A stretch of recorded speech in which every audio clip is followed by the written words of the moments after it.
que nada, buenos días, gracias por la invitación. Me había comentado el doctor March que era una plática también dirigida a ciertos, pues también quizá pudieran venir algunos pacientes o familiares de pacientes, entonces me permite hacer una presentación un poquito más digerible, precisamente pensando en la gente que no maneja mucho estos temas de medicina de precisión y sobre todo para la parte de la genómica, ¿no? Bueno, quería platicarles rápidamente precisamente acerca de nuestro genoma y vamos a platicar un poquito de cómo es que somos iguales y qué tan diferentes somos. Entonces, prácticamente nuestro genoma es el complemento de todo lo que significa la vida para nosotros. Es esta parte en donde nosotros vamos a tener incidencia ya en la parte de investigación y lo podemos definir precisamente como este set de instrucciones que permiten generar la vida. Bueno, entonces les decía yo que ¿qué hay de común entre todos los seres vivos? Pues si vemos un pececito, una chinche, un ratón, un gato y un elefante, pues vamos a ver que cada una de las especies va a tener ciertas instrucciones y esa combinación de esos elementos químicos que precisamente componen el ADN, pues va a ser esta molécula del genoma. Bien, entonces, pues ustedes saben que precisamente dos gemelos son idénticos, si miren obviamente en el mismo saco embrionario y van a tener el 100% de su genoma idéntico. Luego vamos a platicar de eso. Y si me das la que sigue, ¿qué pensarían si les digo esto? Creo que ya nos lo han dicho bastantes veces, ¿no? El 98.4% pues somos parecidos a un chimpancé. Y esto también a veces nos lo han dicho algunas veces, bueno, al menos a mí, si me das la que sigue, ¿no? Entonces, 98% de similitud en cuanto al genoma.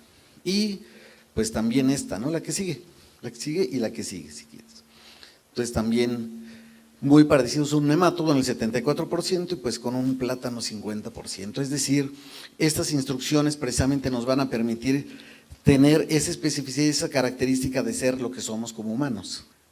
Bueno, entonces precisamente pensando en esta similitud, si ustedes piensan ahorita de todos los que estamos aquí, pues podemos decir, bueno, sí, pues todos somos humanos, pero si volteamos a ver al compañero de al lado, pues no todos nos parecemos, ¿no? No todos somos gemelos. Y precisamente esas características son las que nos hacen diferentes. Si pueden ver las imágenes de cada uno de los niños, hay niños pelirrojos, hay niños con rasgos asiáticos, niños con ojos azules, y precisamente esas diferencias son importantes precisamente en esta distinción de cómo se van a formar nuestros tejidos y cómo precisamente esas instrucciones van a estar dirigidas para que esas células se especialicen en ciertas cosas, como hueso, sangre, corazón, pulmón, etc. Y para que se den una idea, pues precisamente dentro de esas células podemos tener un montón de cosas. Esta es una imagen representativa de una célula para que vean la dimensión de todo esto que estamos platicando y vean que en esta parte, que es el núcleo, precisamente va a estar contenida toda la información genética. Y toda esa información se compacta en estas estructuras que se llaman cromosomas, que seguramente han escuchado mucho acerca de ellos, y que precisamente nosotros podemos tener toda nuestra información allí y cada uno con características muy diferentes. De hecho es interesante porque el cromosoma X es grandote y el cromosoma Y es muy chiquitito, muy chiquito, pero tiene las características específicas para dar las características al varón, y eso es importante en términos de genética o de genómica. Y pues todo esto está empaquetado en estos 23 cromosomas, que precisamente vean lo que les comentaba. Aquí está el cromosoma Y, que es totalmente pequeñito. Y si nosotros pudiéramos extender este cromosoma, veríamos que mide más de 2 metros, nada más ese pequeño pedacito. Eso significa, imagínense la complejidad para empaquetar toda esa información y meterla en el núcleo de la célula y a su vez, pues imagínense la cantidad de células que tenemos que son especializadas en cada una de las cosas que hace el organismo. Entonces, precisamente, y esos cromosomas pues están hechos de esto, que no es otra cosa más que el ADN o el ácido desoxirribonucleico. Y precisamente, ¿se acuerdan que las computadoras trabajan en un lenguaje binario, que es de 0 y 1 nada más, y con eso construyen un montón de cosas? En el caso de nuestro genoma solo son 4 letras. Y que precisamente al fusionarse en las células reproductoras durante la concepción, pues se va a formar una nueva molécula de genoma humano. ¿Por qué es importante? Porque anteriormente, esto es lo que podían ver, esto es en los años 60, cuando se empezaron a hacer los primeros cariotipos con los cromosomas, y en el caso de las células neoplásicas, podemos ver un montón de aberraciones y es lo que podíamos ver nada más. No podemos hacer otra cosa, se hacían estudios en metafase 2, se estacionan los cromosomas y entonces podemos ver esa fotografía. Incluso todavía me tocó hacer recortes de papel fotográfico y irlos pegando en cada hojita. Entonces, hemos avanzado bastante en ese sentido y desde los 90, cuando se inicia el primer draft del genoma humano, pues empezaron los avances en ese sentido, porque precisamente se establecían los primeros centros de investigación genómica en los Estados Unidos y en Inglaterra para determinar cómo estaba compuesto nuestro genoma. Se hicieron los primeros estudios, se fijan ahí, de estos genes familiares de BRCA1 que vamos a hablar más adelante, y precisamente fueron publicados los primeros estudios en estas revistas que seguramente conocen bien, Science, Genetics, Nature, etcétera. Y además, algo importante, pues empezaron a haber algunas políticas en cuanto a la discriminación genética en los lugares de trabajo. Se cambiaron las legislaciones, que el doctor March tocó un punto hace rato, y precisamente esa legislación se cambió para evitar que nos corrieran del trabajo por ese fondo genético, que fuéramos susceptibles a una enfermedad y que nos pudieran correr del trabajo por eso. Y algo interesante también, se clona por primera vez el genoma de las levaduras, que tiene implicaciones importantes para la industria cervecera. Esa es otra historia, que luego ya les contaré. Pero bueno, en general, estos avances permitieron que poco a poco los costos se fueran disminuyendo. Los primeros estudios del genoma fueron carísimos. Hablamos de millones de dólares que fueron divididos entre Estados Unidos e Inglaterra y parte de Europa, y precisamente con el tiempo fueron bajando esos costos hasta llegar en 2003, donde se concluye la primera versión de un genoma completo humano secuenciado. ¿Eso qué significa? Que por primera vez podíamos tener toda la información genética de un humano, toda completita, todas las letritas que vimos, todos los cromosomas, todos los genes, en un periodo de tiempo récord. Les estoy hablando que en ese tiempo récord, pues todavía tardaban varios meses, tardó años este proyecto, vean la distancia en tiempo. Ahora lo podemos hacer en 24 horas. Y precisamente, pues la siguiente pregunta es, bueno, si ya concluimos el genoma humano, ¿y ahora qué sigue? ¿Qué vamos a hacer con toda esa información? Que además, como ya lo comentó el doctor March, pues tiene que ver con implicaciones ético-legales, tiene que ver con un montón de cosas que además, ahora todo este manejo de la información, nuestro genoma, aunque no lo crean, vale dinero. Todas estas compañías que hay donde ustedes mandan, les dicen que son asiáticos, italianos y todo esto, se quedan con nuestra información y eso es dinero para la empresa. Entonces, precisamente la idea es buscar qué genes son los que contribuyen a condiciones comunes como el cáncer. En México realmente estamos bastante alejados de esto, por eso la iniciativa del doctor March se me hace bastante interesante. Y la dificultad, como ya les dije, es que todos somos diferentes. ¿Cómo yo voy a hacer un medicamento? Si ahorita les doy una aspirina a todos, ¿qué creen que va a pasar? ¿Les dará el mismo efecto a todos? Algunos van a ir al baño en los siguientes 20 minutos, unos en 2 horas, van a tener metabolismo ya en orina, pero todos metabolizamos de manera diferente, precisamente porque vamos a ver lo que también hay componentes a nivel de genómico que también nos hace diferentes y eso también altera mucho el comportamiento de los medicamentos. Entonces, para cada uno de estos grupos étnicos, ¿cuál creen que es el mexicano?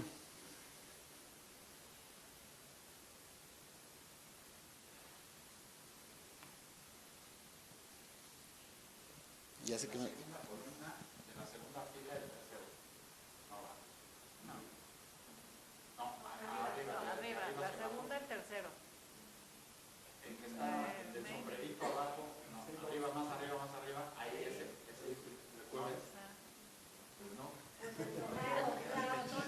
Todo el mundo piensa, dice, todo el mundo dice el del sombrero, ¿no?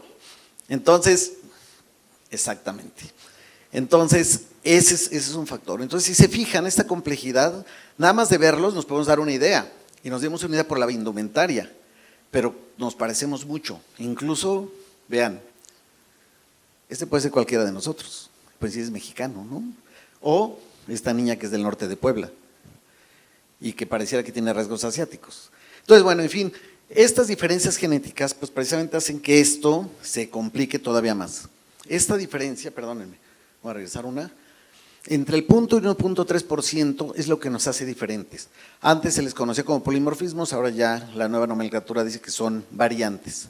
Y esas variantes, vean qué pequeñito es el número en que somos diferentes, por eso es tan importante esto de la medicina personalizada o la medicina de precisión.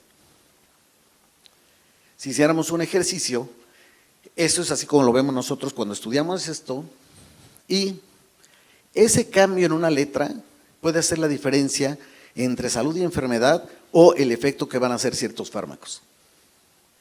Y también, pues, van a tener que ver con ciertas características, ¿no? Todo el mundo dice, oye, qué bonito está el niño, tiene ojos azules. Y los genetistas dicen, pues es que está mal porque es recesivo. Ajá. Y en cuanto a talla, peso, etcétera, etcétera. Es decir, tenemos nuestro propio fondo genético que precisamente como mexicanos no somos iguales a las poblaciones del norte, del continente, no somos iguales a las poblaciones de África, incluso África publicó hace poco un mapa de su diversidad genómica, al igual que lo hicimos nosotros, y van a ver que tiene un montón de cambios importantes. Y precisamente estos cambios, pues son los que nos hacen diferentes, no todos vamos a ser como esta chica de aquí, pero posiblemente sí vamos a tener este tipo de condiciones. Y esos cambios son los importantes que tenemos que estudiar. Cáncer de mama, cáncer de próstata, ovario, las neurodegenerativas, preeclampsia, en fin, el tipo de enfermedades que quieran, porque precisamente cada una tiene un comportamiento muy diferente. ¿Cómo se da esto? Precisamente a través de la herencia. Esto nada más para mostrarles que a lo largo del tiempo, en la medida en que los cromosomas ancestrales se van combinando, que pasa mucho en las poblaciones judías, por ejemplo, que es un ejemplo claro, se van pasando de generación en generación y estas características las vamos heredando. Es decir, nos hacen susceptibles a ciertas enfermedades también. Pueden ser compartidos para varios individuos y precisamente estos haplotipos no han sido interrumpidos por recombinación y están delimitados por sitios exactamente donde ocurrió ese cambio. Entonces ven los colorcitos, esos cambios se han dado de generación en generación y son fragmentos completos de cada cromosoma, es decir, extensiones grandes del genoma. Y para que se den una idea de qué tan cambiantes somos, vean, este es el mismo gen, pero vean la diferencia entre caucásicos, asiáticos, que en este caso es China y Japón, afroamericanos y afroamericanos de África. Es el mismo gen, pero vean, son diferentes bloques, pero es el mismo segmento del gen. Entonces, esa variabilidad pues nos complica la existencia a los que nos dedicamos a la genómica. Y como verán, pues es como querer identificar una roca si viene del Cerro de la Silla o viene de cualquier otro lado, o identificar una aguja en un pajar. Por eso, precisamente se creó hace ya algunos años este proyecto de mapa de haplotipos o mapa del HapMap, que poco a poco fue incluyendo diferentes países, lo inició Estados Unidos con algunos países de Europa, y precisamente para que cada quien pusiera su granito de arena y ver las variantes que tenía cada población y que eso fuera mucho más fácil de estudiar.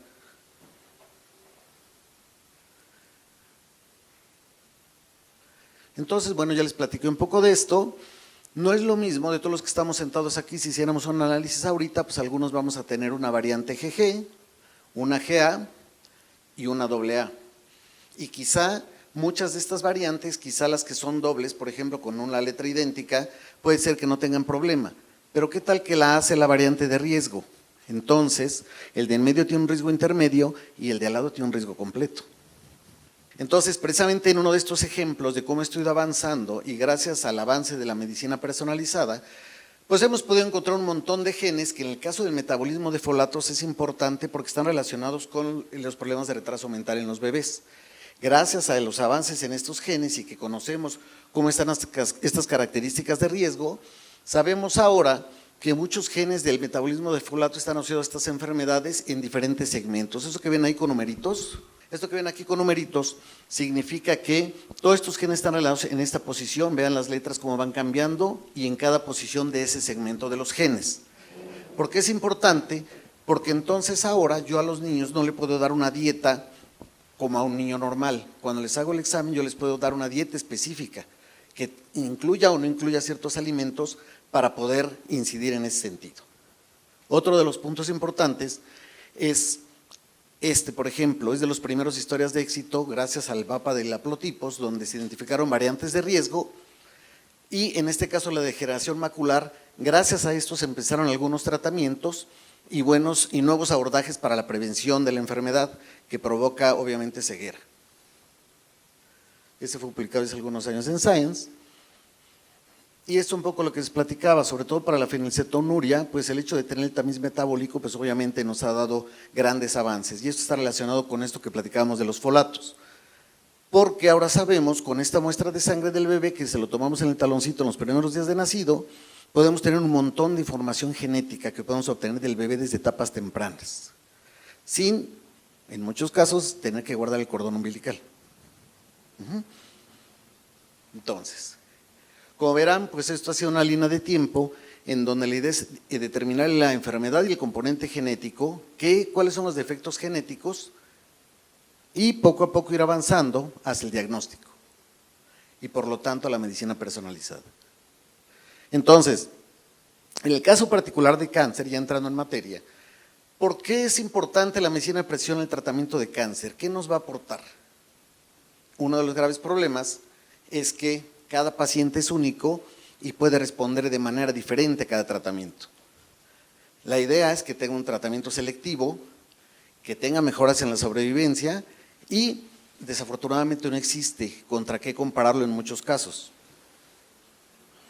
Por ejemplo, este es un caso clásico del cáncer hereditario de colon o poliposo que tiene grandes ventajas ahora, porque anteriormente, pues seguramente ustedes han sabido de familias en donde el papá o la mamá tuvieron cáncer de útero. Y resulta que la familia, pues una hija tuvo cáncer de colon y el otro hijo varón tuvo cáncer de colon.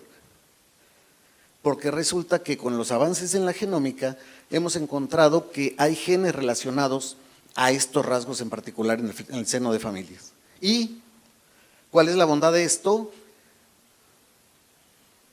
Que yo con una prueba de este tipo, utilizando sangre, utilizando una muestra de tejido, pueda tener asociaciones con el genotipo y el fenotipo, pueda ver las mutaciones que existen en este paciente y entonces determinar, sobre todo en estudios ya familiares, esta es una que les quería mostrar sobre todo porque hay una forma de, digamos, de ahorrar dinero cuando se hace en el seno de una familia completa, porque el tratamiento puede ser muy diferente para cada uno, pero pueden compartir algunos rasgos importantes y sobre todo tener ya identificados cuáles son los aspectos a cuidar para las siguientes generaciones. Y esta es la ganancia. Que al menos ya sé quién de la familia puede tener la enfermedad o puede estar en riesgo y sobre todo los hijos de los hijos pueden estar también en riesgo y es una gran ventaja. Porque a través de las pruebas genómicas podemos determinar esas características y entonces quizá empezar a cuidarnos. Dígame. Suponiendo que tú haces un estudio genético y detectas que una persona, en este caso, tiene el gen para desarrollar cáncer de colon. Tú lo detectas en etapas muy tempranas, pero la primera pregunta sería, ¿cuál es el porcentaje real de que esa persona vaya a desarrollar cáncer de colon? Ay, perdón. Y la otra sería, si lo detectas en etapas muy tempranas, digamos, no sé, un niño de 4 o 5 años, ¿qué posibilidades hay de que si tú desarrollas ciertos hábitos que van hacia la prevención, no desarrolle el cáncer de colon? Excelente pregunta y precisamente para allá va encaminado esto. Para que cuando nosotros conozcamos, si yo ya sé y ahorita vamos a tocar el caso que viene, si yo conozco cuál puede ser el riesgo, que precisamente la idea es identificar a aquellos que están en riesgo de todo ese seno de familias, entonces decir, bueno, yo ya sé que lo más seguro, yo vengo de familia con cáncer, que no estamos haciendo un estudio genético para eso, de ser familia de diabética, etcétera, y decir, bueno, yo ya sé que posiblemente me va a dar, pero de eso de posiblemente a tener la certeza ya con un rasgo genético o un estudio genómico es muy diferente. Y luego ya teniendo ese rasgo genético, decir, bueno, yo sí caigo dentro de la población que está relacionada con estos genes de susceptibilidad que son para el cáncer de útero, colon, y entonces ya tener la certeza y sí efectivamente empezar a cuidarse, pero no solo eso, también la idea es que con esto las siguientes generaciones tengan ese estudio y digo, esto no es tan aplicable para este caso, pero por ejemplo para algunos casos ya muchas parejas deciden, ¿sabes qué? Pues ya no quiero tener hijos, porque entonces yo no quiero transmitirles esa parte, ¿no? Incluso por ahí Yoli tuvo ahí una cosa con los niños que adoptó precisamente por eso. Ese es ya chisme cercano. Pero bueno, entonces el punto es que sí se puede hacer. Inicialmente cuando hacíamos los estudios de polimorfismos o de estas variantes, sí decíamos, puede ser que yo tenga la enfermedad, puede ser que no. Me empecé a cuidar. De hecho, no sé si recuerdes, Santiago, si Eric Lander, uno de ellos, empezó a cuidar, porque el señor, que es uno de los másteres de la genómica, resultó susceptible como a 20 enfermedades diferentes. Cuando lo vimos como 5 o 6 años más tarde había bajado como 40 kilos y se empezó a cuidar y no le ha dado hasta ahorita ninguna. ¿Es susceptible? Sí. Pero en esa época no había, te estamos hablando de hace 20 años, no había tantas herramientas como ahora. Ahora ya sabemos qué genes son los que son identificables, porque los otros eran estudios de asociación que se hacen en poblaciones muy grandes. Ahora ya sabemos que no, si son ciertos genes y que si tienes esos genes lo más seguro es que te vaya a dar. Que es un poco el caso de Angelina Jolie que ahorita vamos a platicar. O sea, en cuanto al tema acceso, para decir, ok, si ya hay un tema de antecedente genético, etcétera, ¿cómo está el tema para poder… O sea, qué tan fácil o no, en todos los aspectos, económico, etcétera, para aquellos que en el tema genético lo traen de familia, que puedan accesar a este tipo de estudios y pruebas para decir, oye, pues tú por acá, o lo que dice Paulina, oye, pues hay que empezar a educar y cambiar hábitos y todo desde, sí. Digo, es una manera de hacer prevención, digo, no sé qué tan costoso. Por eso es tan importante esto de la prevención que les comentaba aquí, por hacer un comercial, en el INEGEN ya tenemos una parte que se llama EVA, en donde todas las mujeres pueden acudir para hacer el estudio genético, pueden acudir con la familia precisamente para tener esa información que comenta, ¿no? Y esa es la prevención, creo que es la mejor manera de abordar el cáncer. Por ahí algún investigador español decía que pues ya nos toca vivir con el cáncer, hay que acostumbrarnos a vivir con el cáncer, la idea es prevenirlo, y entre mejor lo prevengamos, pues, entre más rápido, pues mucho mejor, ¿no? Entonces un poco la idea. Ya cada vez se está volteando más a este tipo de iniciativas. Desafortunadamente estamos un poco atrasados porque tenemos al EVA, pero no tenemos al ADAN. No les traje esas diapositivas hoy, que es lo que hace mi laboratorio, pero cáncer de próstata es la primera causa de muerte en México ahora, en varones. Y poca gente está volteando a ver al cáncer de próstata en México. Ya después de algún día les podré platicar de lo que hacemos en el laboratorio al respecto de esto, pero la idea es que estamos haciendo pruebas precisamente para identificar a aquellos pacientes que pudieran estar en riesgo y empezarlos a tratar desde antes de tiempo, o al menos de mantenerlos en vigilancia constante. Porque además déjenme decirles que obviamente los varones pues no tenemos nuestro médico de cabecera. Si yo les pregunto a las damas aquí, me van a decir todas tienen su médico de cabecera, y nosotros, bien gracias, ¿no? Y el antígeno prostático se tiene que hacer ahora desde los 40 años, no hasta los 50 y tantos como se hacía antes. Tenemos pacientes de 42 años con cáncer de próstata. Entonces, bueno, y en ese sentido, también para el caso de cáncer de mama, cuando no hay antecedente hereditario, ahora sí es un problema, porque cada vez en México estamos teniendo más pacientes con cáncer de mama esporádico, le llaman. Ese que aparece en las mujeres jóvenes, sin antecedentes de tener familia con cáncer, y que, bueno, al parecer que esa es una gran encomienda, pero tiene otros orígenes. Ya no comemos lo que comíamos hace 50 años, ya tenemos niveles de contaminación importantes, tenemos plásticos ya en placenta, tenemos plásticos en las placas de ateroma, ya se acaban de encontrar hace poco, y eso al parecer tiene cierta incidencia porque los plásticos están muy relacionados con los efectos con las hormonas. Y entonces pues estamos llenos de un montón de cosas, de allí que se cree, digo es multifactorial, que pudiera ser una de las razones por la que está habiendo tanta incidencia en mujeres jóvenes. De hecho la recomendación ahora de muchos oncólogos es también iniciar ya en mujeres jóvenes después de 30 años, pues hacerse la mamografía, que es doloroso y es complicado, pero creo que salvaría más vidas y como decíamos la prevención, ¿no? Y bueno, pues como ven aquí en esta imagen, vean cáncer de próstata en cuanto a incidencia, luego viene pulmón y actualmente cáncer colorectal, también por el tipo de alimentación. ¿Por qué es importante en el cáncer de mama? ¿Por qué fue importante estos estudios genómicos? Me va a decir, pues son puros colorcitos. Cada uno representa un gen prendido o apagado. Pero gracias a esos patrones y esos perfiles, pudimos distinguir que el cáncer de mama no es el mismo en todas las mujeres. Hay algunos que pueden ser susceptibles a hormonas como progesterona o estrógenos, hay otros que son susceptibles a HER2, y pueden ser luminales, basales, en fin, se hizo toda una gama de posibilidades precisamente para dirigir mejor el tratamiento de los fármacos. Esa es una de las bondades de de la medicina personalizada. Y precisamente en este estudio se analizaron más de 300 tumores de mama y lo que encontraron fue un patrón de 70 genes. Y este es uno de los primeros trabajos que se hicieron para una aplicación ya clínica en la genómica, porque puede pronosticar y distinguir tumores primarios y sobre todo pacientes de alto riesgo o de bajo riesgo. Este es otro en donde se utiliza, ya están en el mercado los dos, donde se utiliza el tejido ya en la parafina y vean ustedes, puede ser de buena firma, es decir, con bajo riesgo de metástasis o con una firma pobre con alto riesgo de metástasis. Eso ya nos permite tener clasificaciones de pacientes, lo cual es importante en el tratamiento oncológico. Y bueno, pues finalmente, una disculpa que está en inglés, pero precisamente el caso sonó de Angelina Jolie porque es obviamente muy famosa y cuando hicieron, gracias a conocer el test genético, pues ya sabíamos qué genes ir a buscar. Bueno, ellos ya sabían qué genes ir a buscar y BRCA1 y BRCA2 son los que acumulan mayor cantidad de mutaciones.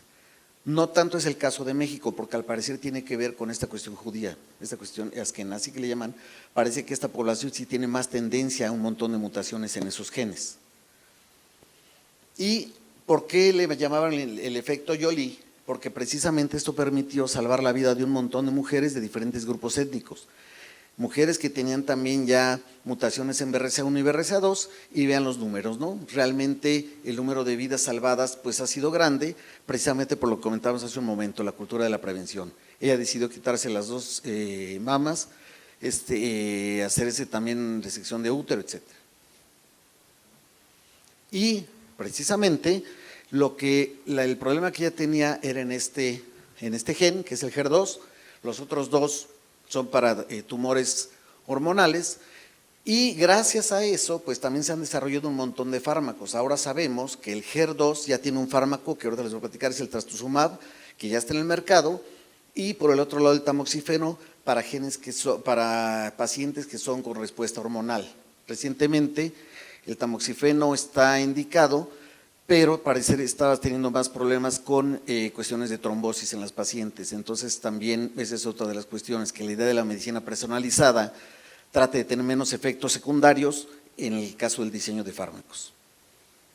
Bueno, este es nada más para mostrarles cómo funciona, que realmente es una cuestión a nivel de la membrana celular, no voy a meter mucho en eso. Quiero que vean este estudio que gracias a esa expresión de genes también, combinado con un algoritmo matemático, se puede calcular el riesgo de recurrencia en aquellas pacientes que fueron sometidas a cirugía. Entonces yo ya conozco cuáles genes son, con este algoritmo ya puedo saber si son de bajo riesgo, riesgo intermedio o riesgo alto, que esa es una de las ventajas de estos estudios.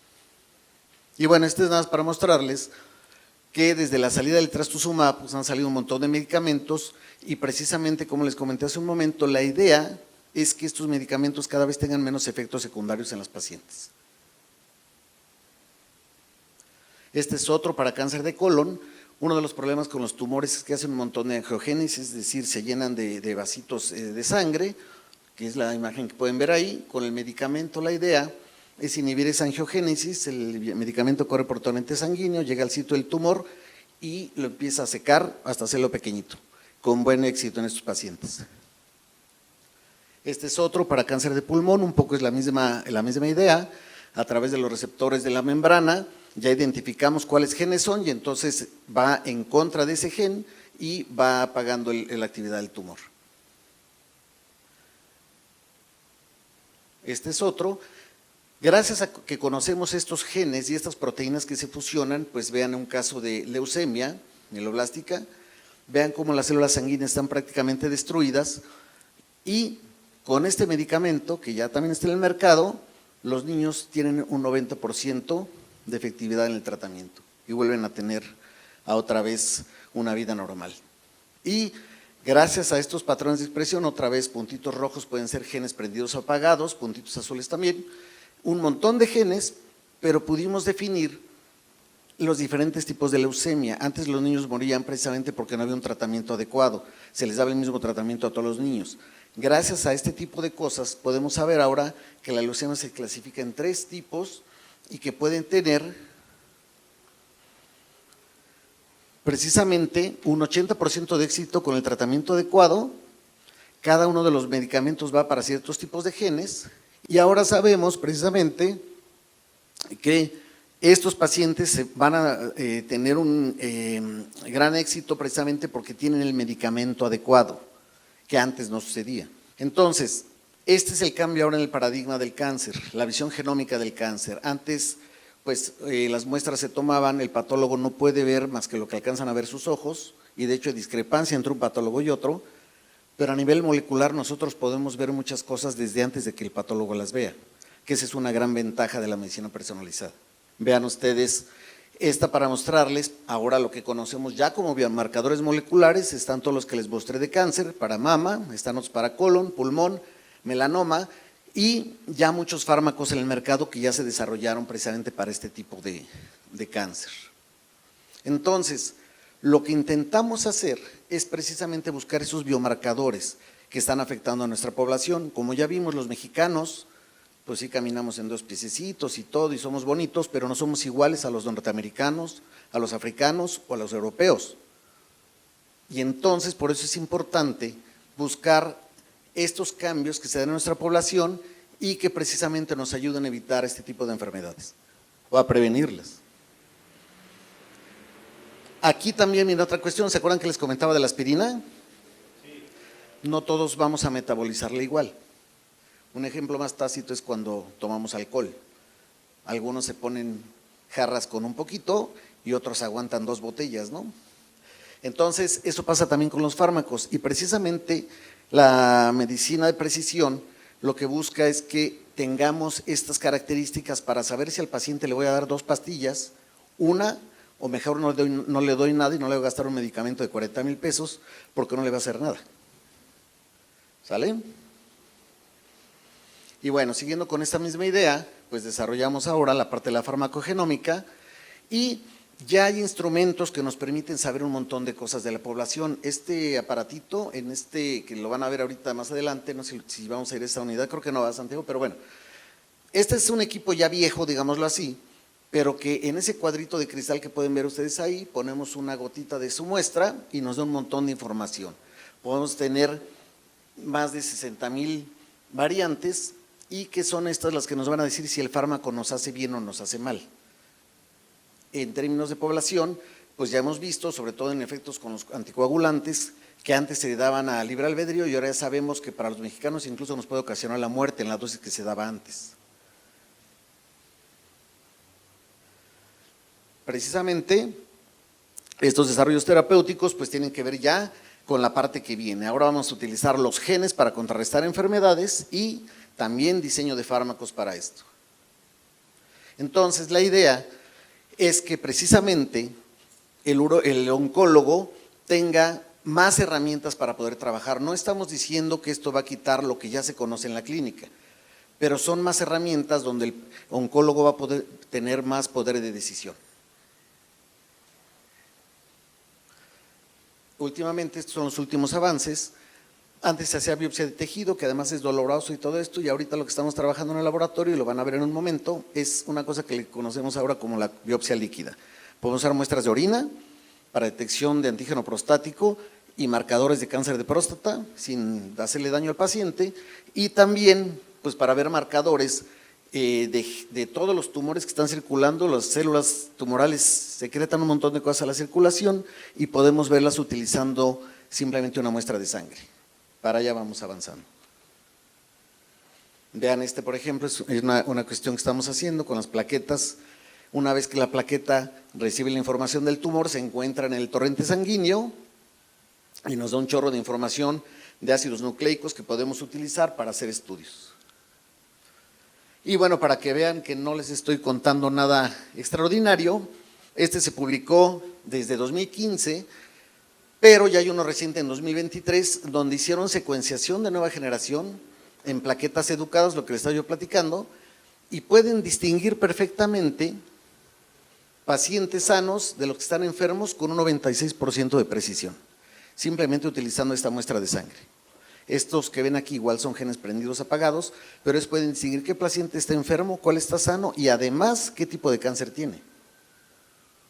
Este fue publicado en Cáncer. Vean la certeza de 96%, 71%. Y bueno, la idea es que precisamente ya el diagnóstico, como se los comenté, sea multidisciplinario, que tengamos toda la clasificación molecular, el análisis histopatológico, la información clínica como la edad, la herencia, la examinación, la imagen, etcétera. Y esto es lo que estamos haciendo actualmente, que lo van a ver en un momento. No les voy a platicar mucho de esto porque es un chorro de información, pero lo que quiero que sepan es que estos equipos ya pueden analizar un genoma completo en 24 horas. Ponemos nuestra muestra, que ahorita vamos a ver todo el proceso, y una vez que lo tengamos dentro del equipo, podemos ver esto, y la idea es encontrar características para cada paciente. ¿Qué medicamento nos está haciendo bien? Si el medicamento que nos mandó el oncólogo funciona porque está cambiando la actividad de sus genes, podemos hacer un montón de cosas con esos equipos. Y precisamente para allá va esta cuestión de la medicina de precisión, en donde, como su nombre lo indica, tengamos esa certeza que al paciente le estamos dando lo que debe de tomar en tiempo y forma. Gracias.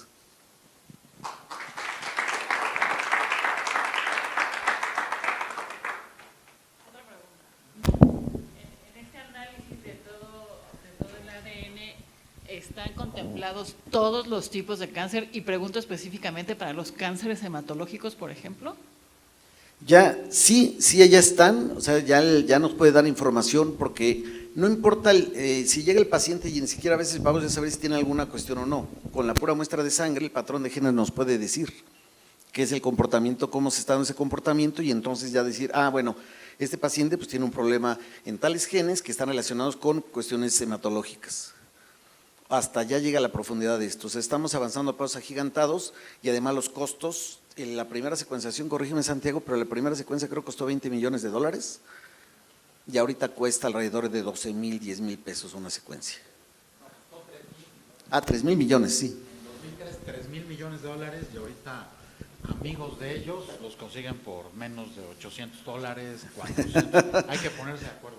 Exacto. Dígame. Ahorita al final decías de los cambios en una persona de genética. Quiere decir que un individuo nace, tiene una cuestión o una secuencia genética, y al cabo del tiempo esta cambia. No, si lo vemos a nivel del DNA no cambia. Lo que cambia es en cómo el estilo de vida sí influye mucho. Le voy a platicar el ejemplo. ¿Se acuerda que veíamos lo de los gemelos?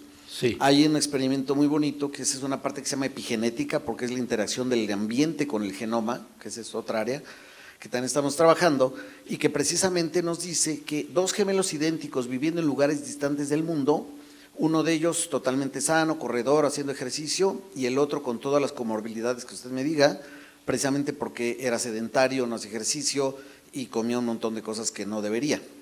Y tienen el mismo fondo genético, es el mismo genoma. Es decir, los genes no cambian, pero el ambiente sí puede determinar lo que somos, y lo que comemos obviamente va a determinar un montón de cosas.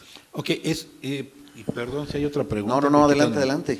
Esto está comentando entonces usted quiero entender que obviamente las cuestiones externas van a influir totalmente en el individuo, pero por ejemplo una persona que es propensa a tener cáncer de colon, por regresar el ejemplo, y otra persona que no lo es, la persona se enteró que es propensa y se empieza a cuidar como esta persona que usted estaba comentando, y a la otra pues no lo sabía y le gustan mucho las papas y le metió duro a la fritanga. El primer ejemplo es probable que no tenga, aunque tiene el marcador.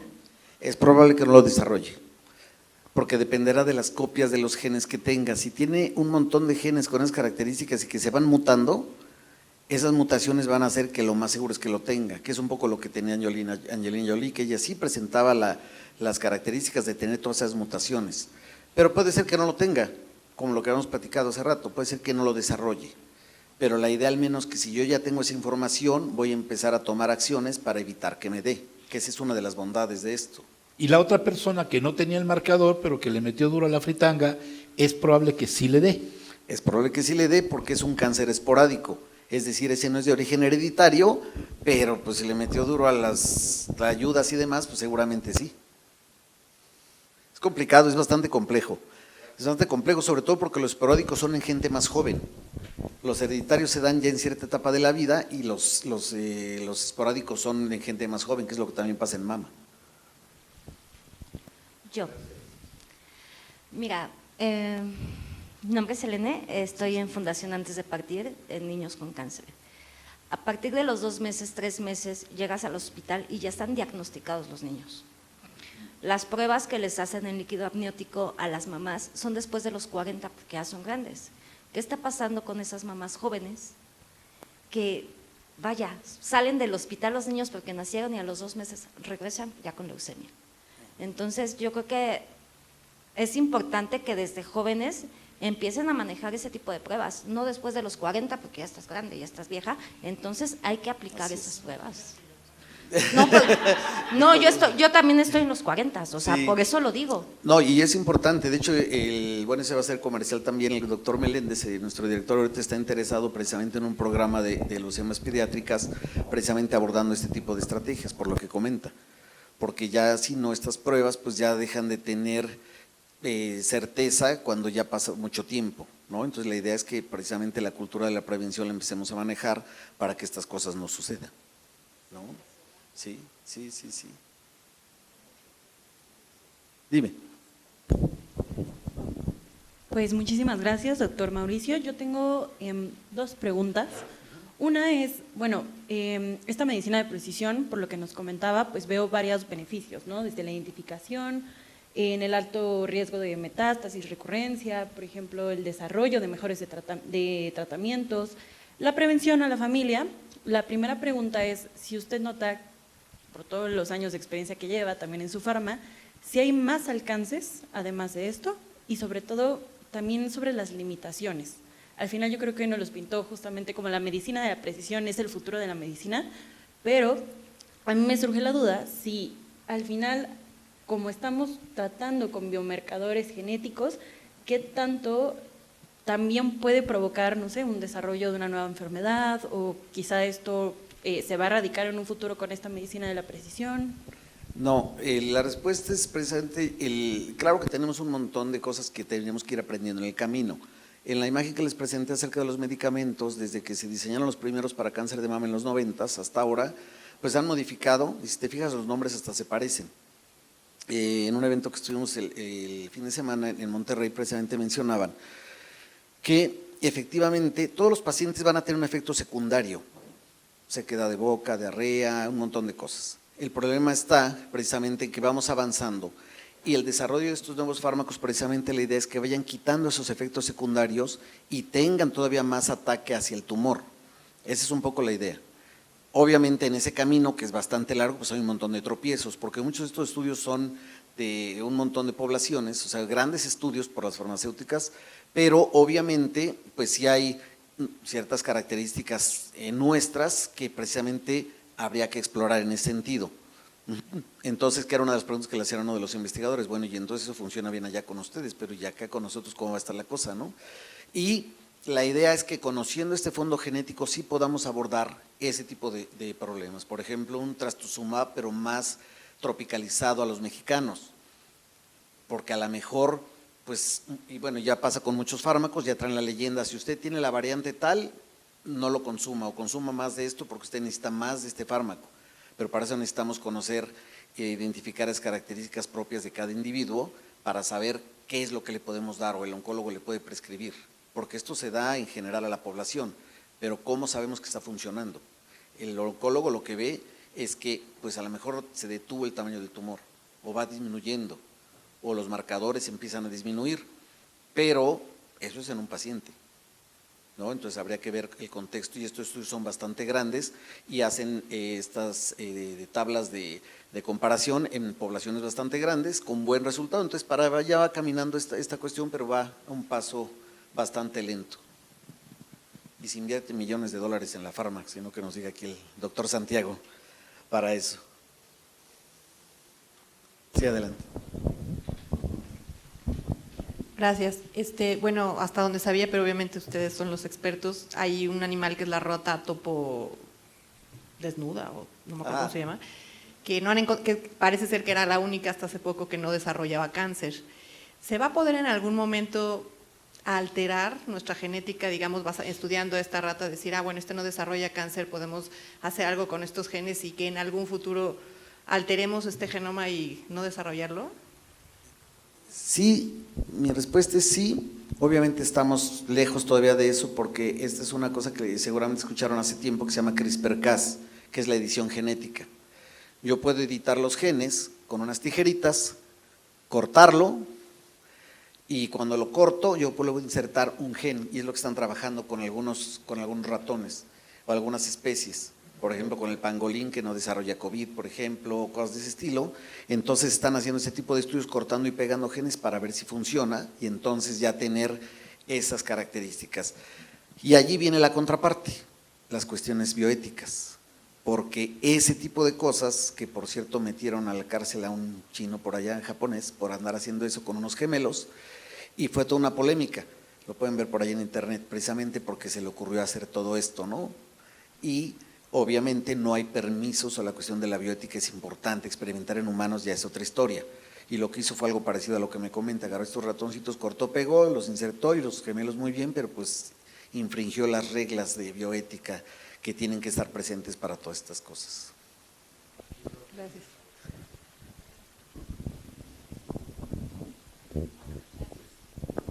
Hola, buenos días. Nada más, bueno, una era una pregunta para usted y otra era ejemplificando tal vez lo que es la medicina de precisión, que era una pregunta que había hecho aquí la licenciada Kelly.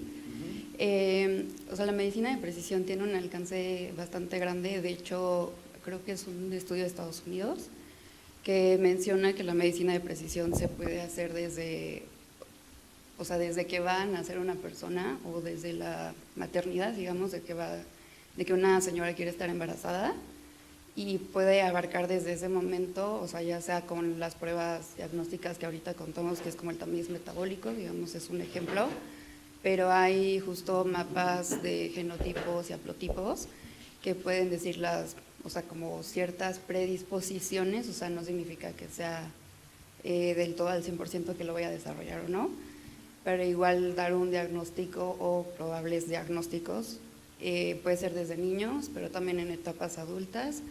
Igual funciona para diagnósticos, como había mencionado el doctor. Aquí hicimos más énfasis en cáncer, pero también existen para Alzheimer, para neurología, para epilepsia, pancreatitis, etcétera. O sea, hay varias cuestiones que abarca la medicina de precisión, entonces nada más será aclarar un punto. Y yo tenía una pregunta para usted, doctor, de la medicina de precisión, bueno, principalmente en su rama de genómica y proteómica, le quería preguntar a usted cómo considera que podrían, pues, educar a la población para que no le tenga como que miedo a la medicina de precisión, o sea, hacer ese avance, y cómo podría formar o sea, como equipo de bioética, o qué consideraciones serían importantes para hacerlo, para que se pueda desarrollar. Ok, excelente pregunta. Ya existen equipos ya más bien, de hecho tenemos con bioética aquí atrás, o sea, ya hay personas que se dedican precisamente a registrar todo esto y llevar esta parte que platicábamos para que no ocurran este tipo de cosas. Y recuérdame la primera parte que me dijiste. Una de las cosas que platicaba yo precisamente el lunes con uno de los oncólogos es que no hablamos el mismo idioma, entonces creo que tenemos que empezar por allí. No hablamos el mismo idioma entre los médicos y nosotros, y creo que a veces es como estar hablando pues entre el español y el inglés y medio entendemos y medio no. Creo que eso es principalmente, eso es importante, porque con ellos es con quien vamos a tener ese diálogo principalmente, y ellos a su vez con el paciente. Entonces ellos también tienen que empezar a entablar ese diálogo y establecer esos criterios de hablar el mismo idioma también para los pacientes, precisamente para darles a conocer este tipo de estrategias. Muchas de estas cosas, como bien comentaste, se desarrollan en Estados Unidos, se hacen en Estados Unidos y la gente prefiere mandarla a Estados Unidos porque piensa que en México no se hacen, y también es desconocimiento, cuando ya hay un montón de cosas que podemos hacer en México y hacerlas bien. ¿Vale?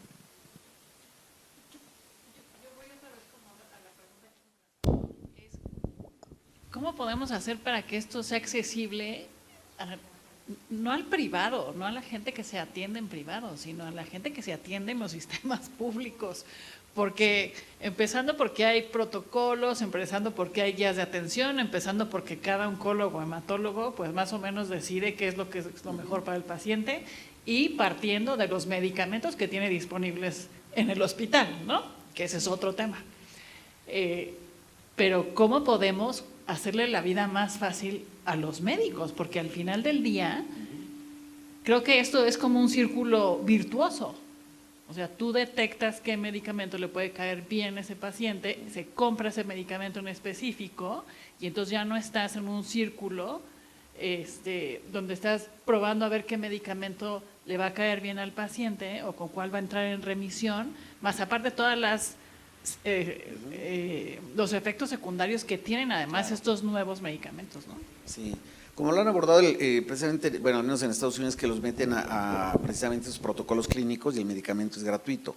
Pero como bien comenta, pues el problema es la gente que tenemos aquí en los institutos de salud, que eso también tiene que ver ya con otras cuestiones ya más de políticas y otras cosas, porque pues entramos en ese paradigma, ¿cómo le va a hacer el paciente para pagar un medicamento de 50,000 pesos, no? Y hay que tomar 3, 4 dosis, etcétera, etcétera. Y un poco la idea es que entre más conocimiento tengamos de esto, como la secuenciación, se abaraten los costos, eso por un lado.